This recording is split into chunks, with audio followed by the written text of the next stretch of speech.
Mi madre cuenta que cuando era joven la asombró un acontecimiento que ella tuvo la suerte o la desdicha de presenciar con sus propios ojos. Rosa María dice que entonces tendría no más de 18 años. En esos días ella ya conocía al que fuese mi padre, pero no habían empezado a salir. Ambos nacieron y crecieron en una ranchería en el estado de Oaxaca. Tan pronto cumplieron los 14 años, mis abuelos los mandaron a trabajar al beneficio de café. Tenían varios años laborando en el cafetal y alrededores cuando murió un hermano del dueño. Mis dos padres cuentan que las fiestas para despedir al hacendado se hicieron a lo grande. Al festejo fueron invitados todos los trabajadores con sus respectivas familias, incluso hasta los que apenas tenían que ver con el cafetal y el beneficio, como lo era la gente que llevaba el periódico desde la capital del estado, quienes surtían de leche y huevo las cocinas de la hacienda y la autoridad del pueblo. Se sabía que la familia del difunto tenía extrañas costumbres. De hecho, mientras todos celebraban en grandes mesas y con desbordantes ollas al aire libre, el muerto fue acomodado en una mesa especial dentro de una cripta subterránea donde se sirvieron todos los tiempos del banquete. Según se tenía conocimiento, se esperaba que el recién partido tuviera un último festín dentro de su casa acompañado de sus ancestros, cuyos restos aguardaban dentro de las paredes de aquella lúgubre cámara bajo tierra. Mi madre era amiga de uno de los cocineros, precisamente de aquel a quien le tocó servir la mesa donde comerían los muertos. Había 9 lugares vacíos frente a los cuales se colocaron desbordantes platos de mole, pan recién horneado, canastas con tortillas hechas a mano y el mejor alcohol de la finca. Pero según aquel hombre, lo más horroroso de tener que servirles era el momento en que les tenía que preguntar a los invisibles comensales si ya les podía retirar los platos y llevar el siguiente tiempo. Sobre todo porque en una de esas sillas había un cuerpo inmóvil, un cuerpo que cada vez se ponía más frío e hinchado. Juan Pedro se llamaba el cocinero. Él nunca dijo que le había robado al difunto, pero cuenta mi madre que muchos lo supusieron porque después de la fiesta le vieron bajo el cuello de su característico uniforme blanco una gruesa cadena dorada. Una alhaja que solo se le había visto en ocasiones especiales al hermano del dueño. Rosa María no fue la única que le preguntó por la cadena. Varios de sus compañeros le dijeron que tuviera cuidado, que si se enteraba el hacendado se la arrancaba y ahí mismo lo mataba. Juan Pedro hizo como si no supiera nada de lo que le hablaban. Su única respuesta ante los cuestionamientos fue abotonarse hasta lo alto el cuello de su camisa y seguir como si nada. Por la tarde, la esposa del finado apareció sin avisar en la cocina. Pidió la atención de mi madre y de Juan Pedro, el cocinero. Los mandó en caballo a recoger unos documentos a otro pueblo. Dice mi madre que a ella se le salía el corazón del temor y la preocupación de que hubieran descubierto a su amigo. Desde que se montó en el lomo del animal, se puso a pensar en que a lo mejor esa era una trampa, una emboscada para el ladrón. Lo único que no se imaginaba o se explicaba era que tenía ella que ver con todo eso. A medio camino les agarró la noche. Una de las cosas que convenció a mi madre de que algo malo les iba a pasar fue que jamás nadie cruzaba ese tramo después del atardecer. A paso rápido y a caballo serían más o menos 3 horas de recorrido.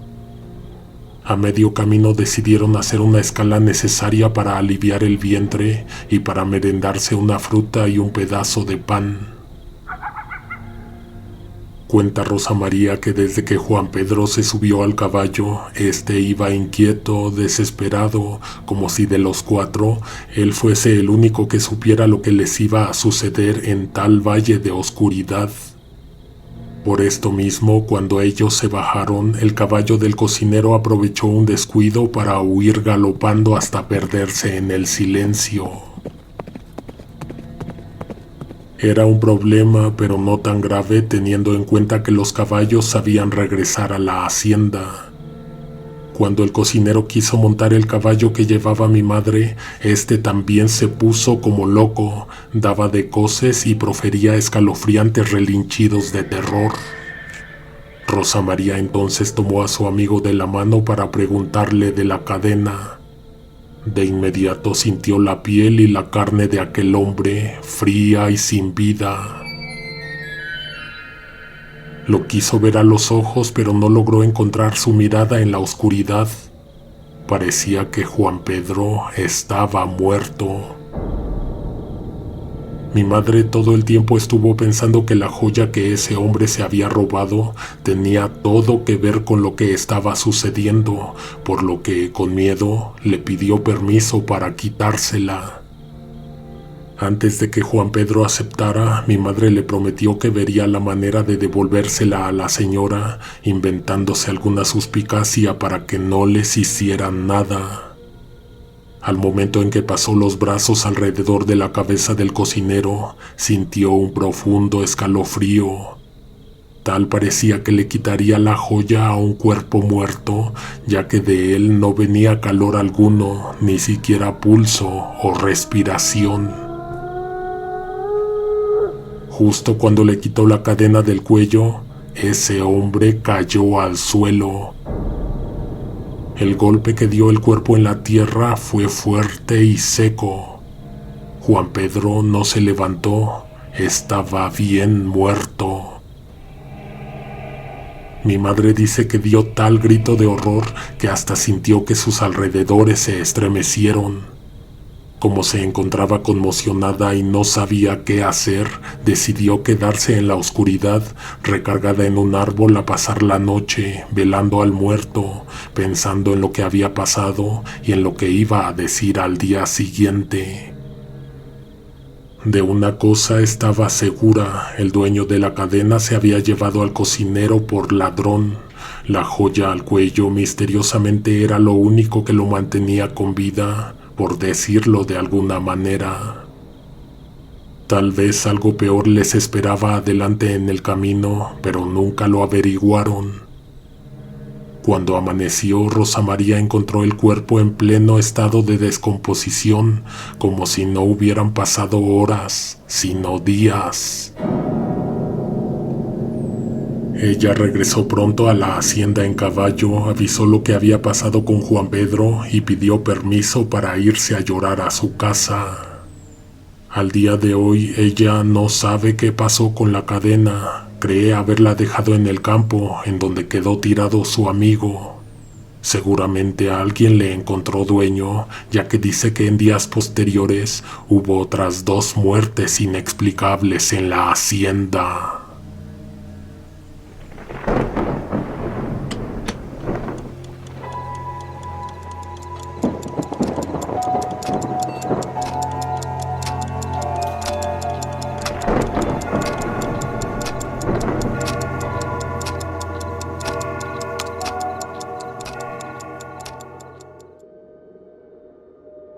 Buenas noches, te habla Conejo Negro. A partir de hoy hasta que llegue el Día de Muertos estaremos publicando una historia diaria.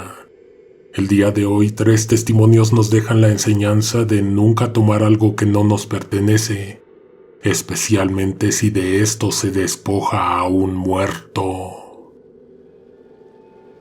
2. Hace más de 7 años estuve trabajando para gobierno federal. Una de las cosas que más recuerdo de mi estancia en ese lugar eran los sótanos del edificio. 2 niveles servían como estacionamiento y uno, el de en medio, como bodega y depósito de archivo muerto. En donde no entraban los coches había un amplio y extenso piso lleno de estantes que coleccionaban polvo y cajas llenas de documentos sin importancia. Ese sitio estaba bajo el resguardo de una oficial de policía. Por respeto y porque no pedí permiso para contar su historia, me reservaré el nombre real y la llamaré la oficial Domínguez. De mi oficina yo era el encargado de catalogar, registrar y determinar en qué momento las cajas con documentos debían abandonar nuestra área y poblar el oscuro sótano del edificio, por lo que con el tiempo me hice de la confianza de aquella policía. Una tarde ella me contó una pavorosa historia que le ocurrió cuando patrullaba las calles. Me dijo que en esos años su carrera dentro de la corporación iba en ascenso, se había hecho de buenas amistades, se encontraba en constante formación y actualización, esperando algún día estar en un puesto muy alto, pero entonces ocurrió un incidente en su turno. Dijo que fueron llamados para atender un encuentro fatal entre dos partes, una balacera, un intento de robo y secuestro que terminó muy mal. Al momento en que llegaron a la escena, lo encontraron todo silencioso. En el suelo había horrendos charcos de los que emanaban vapores. Había decenas de casquillos percutidos por doquier. La oficial Domínguez dice que ella nunca antes había visto algo tan horrendo. Sin embargo, su compañero, el oficial Ibáñez, ya tenía experiencia, por lo que nada de lo que vio esparcido en el asfalto le provocó el más mínimo sobresalto. Contando los segundos, no tardarían nada en aparecer las demás patrullas, los vehículos forenses, el Cóndor. Pero mientras eso sucedía, Ibáñez recorrió completa la escena tratando de no mover nada, de no pisar los despojos, de no intervenir las evidencias. Aún así, cuando le pareció pertinente, se agachó ante el contorsionado cuerpo de uno de los fallecidos. Con una macabra habilidad, el policía revisó sus bolsillos, le quitó el reloj, le despojó de la cartera, le revisó la boca y por último le fracturó un dedo para arrancarle un anillo. Domínguez dice que sintió un hueco en el estómago, pero lo que la horrorizó aún más fue la mirada de su compañero, acompañada de una serena expresión que de alguna manera intentaba decir: aquí no pasó nada. Tan pronto como llegaron los refuerzos, Ibáñez obligó a Domínguez a que abandonaran la escena. Lo hizo en un momento en que todos estaban concentrados en la siniestra disposición de cuerpos, por lo que nadie los vio partir. Ella dice que se estaba subiendo a la patrulla cuando le pareció ver que la persona a la que habían despojado de sus pertenencias movió solamente la cabeza para mirarlos marcharse. Evitó decir algo al respecto con su compañero, pero no podía evitar seguir pensando en ello. Posteriormente los citaron para que asentaran en un reporte lo que vieron, ya que ellos habían sido los primeros en aparecer. Domínguez pensaba que en algún momento iba a sucederles algo, si no por la acción de la ley, por justicia de los muertos. Desafortunadamente, no pasó mucho tiempo antes de que esto ocurriera.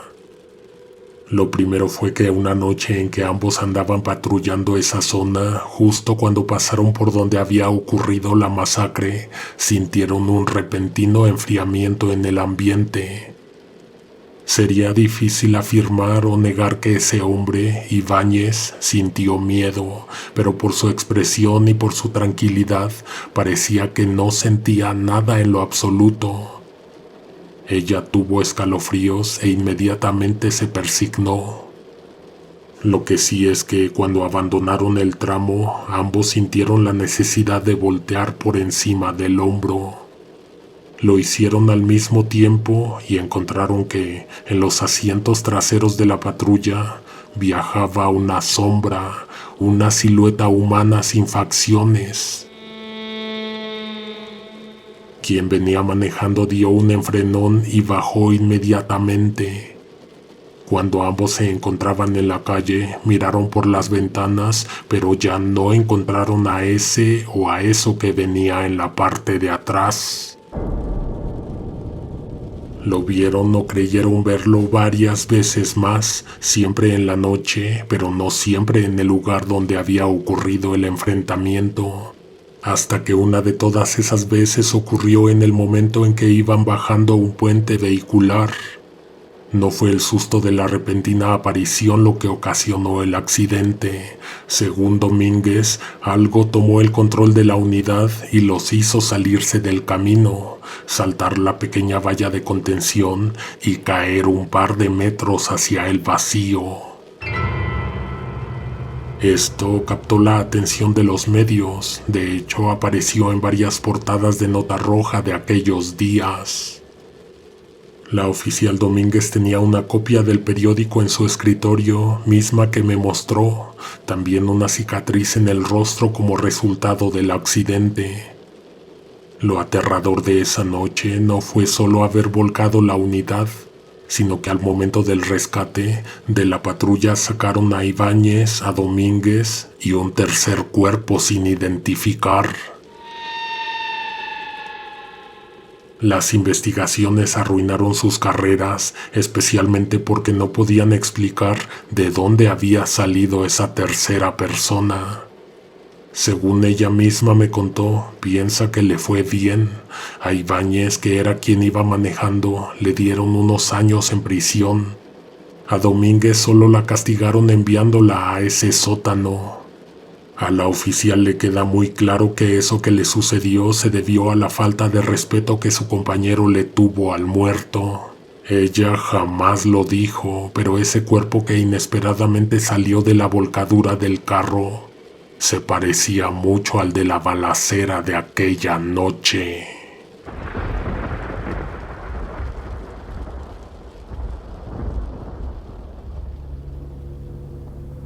Tres. Mi tío cuenta buenas historias, pero la que a mí más me ha impactado es la experiencia que vivió uno de sus colegas. Por un tiempo trabajó en una clínica privada, ahí atendía su propio consultorio en las tardes, al igual que su compañero, pero en las mañanas ambos eran médicos de urgencias. Él decía que los días más difíciles eran las festividades de fin de año. Claramente eso era antes de la pandemia. En una ocasión llegó un hombre en estado de gravedad. Había sufrido un choque en donde hubo víctimas mortales, un horrible accidente donde solo él sobrevivió. Dice mi tío Antonio que lo llevaron inmediatamente a quirófano, pero no resistió y a medio camino perdió la vida. La persona traía un fajo de billetes en la bolsa interior de su saco. Mi tío dice que vio el momento en que su compañero revisó al paciente y extrajo el dinero. Al momento no dijo nada, de hecho se quedó pensando en lo sucedido y llegó a la conclusión de que ni siquiera se lo mencionaría a su colega. Algo tan ruin solo podía ser provocado por una gran carencia y, como siempre dice mi tío Antonio, es mejor nunca juzgar la necesidad de una persona. Lo que tampoco hay que hacer es robarle a un muerto. Eso lo aprendió esa misma noche el otro médico. Al terminar el turno, ambos se dirigieron a sus consultorios privados para cambiarse, para tomar sus cosas y marcharse de la clínica. Atravesar el sanatorio hasta la torre de consultorios a esa hora, según se cuenta, es un tanto impresionante. Hay largos y silenciosos corredores, hay patios oscuros que aparecen a izquierda y luego a derecha. Al momento en que ambos atravesaban esos pasillos, escucharon el sonoro eco de unos pasos que venían tras de ellos. Era un lento caminar que se silenciaba cuando ellos se detenían para ver quién venía siguiéndolos. No dejaron de escuchar el constante caminar hasta que cada quien se metió a su consultorio. Antes de hacerlo, se despidieron, se desearon felices fiestas y tras de ello, cada uno cerró su puerta. Mi tío dice que antes de salir de la clínica tenía que ordenar unos papeles y registrar información en la máquina. Entonces, escuchó un fuerte golpe proveniente del corredor. Se oía como la puerta de uno de los consultorios. Tal ruido lo desconcentró de su tarea y lo obligó a poner atención. Un segundo golpe apareció, pero esta vez más cerca. Si mi tío no se equivocaba, eso había venido del consultorio de su colega. Dejó pasar un minuto en el que no se oyó nada más. Poco después, cuando él ya iba de salida, le vino un olor a quemado. Al salir al corredor vio que la puerta de la sala de espera del consultorio de su compañero se encontraba abierta, pero no solo eso, las piernas de ese hombre se asomaban del fondo y además de ahí era de donde salía el humo. Cuando mi tío entró, encontró a su colega en el suelo, inconsciente y con un fuerte golpe en el rostro.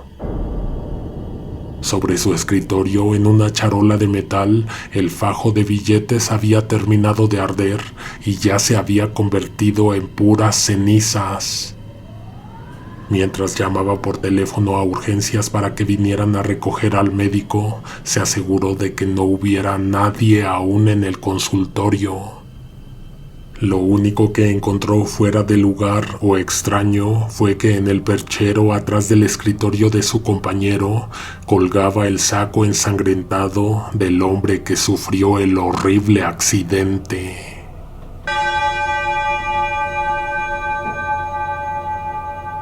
El día de mañana nos escuchamos con una nueva historia que tiene todo que ver con nuestro mes favorito, octubre, mes del terror. Acompáñanos a disfrutar estas espantosas experiencias, suscríbete y activa las notificaciones para que no te las pierdas. Alguien te observa en la oscuridad.